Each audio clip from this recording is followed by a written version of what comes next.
How do you handle discipline, particularly in public? Oh, that is such a hard one. My biggest fear is sort of crushing his spirit and sense of self. Yeah. But at the same time, I want to crush him when he's really, really bad.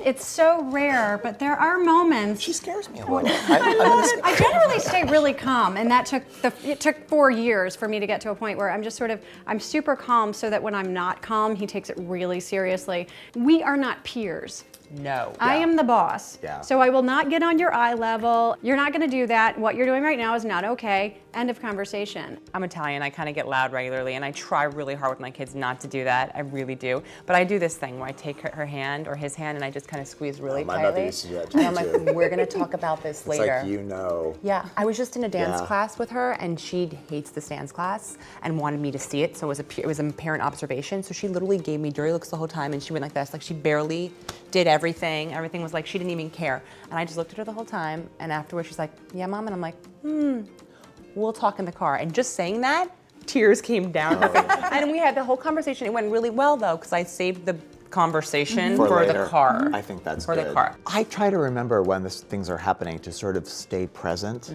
and try to remember that discipline really means to teach. Yeah. And so let's talk about the reasons why, even if you have to do it in a very directive way. Yeah. And I sort of rely on that sort of moral authority more than reward and punishment. Although occasionally I do have to say, we're gonna have to talk about a loss of privileges. Yeah. I did say once to my son, he said something hurtful to me, and I said, "Your words matter." That really hurt my feelings. That's great. And go in your room. I don't want to be with you right now.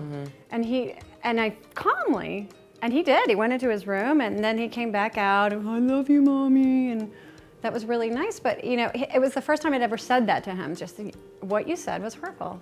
You bring that up. I think it's really important too when you've had an incident, a discipline incident, to sort of get to closure. Yeah. You need to be okay. I remember one time, Julie and I had a run-in about something, and I talked to her, and she felt bad, and she was in her room, sort of, I could hear her crying, and I went in and said, like, "Are you okay? Like, we're Yeah. fine. Like, you understand what went wrong?" And she said, I just need to cry a little more. You're such a girl, right? People always say your kids are so well behaved. Like, how do you do it? And I think the discipline is sort of part of being a parent. I mean, you have to just understand that your kids need guidance of some kind and Like give it or not, you are in charge. Yeah. The universe put you in charge, and you gotta own it and do Absolutely. it.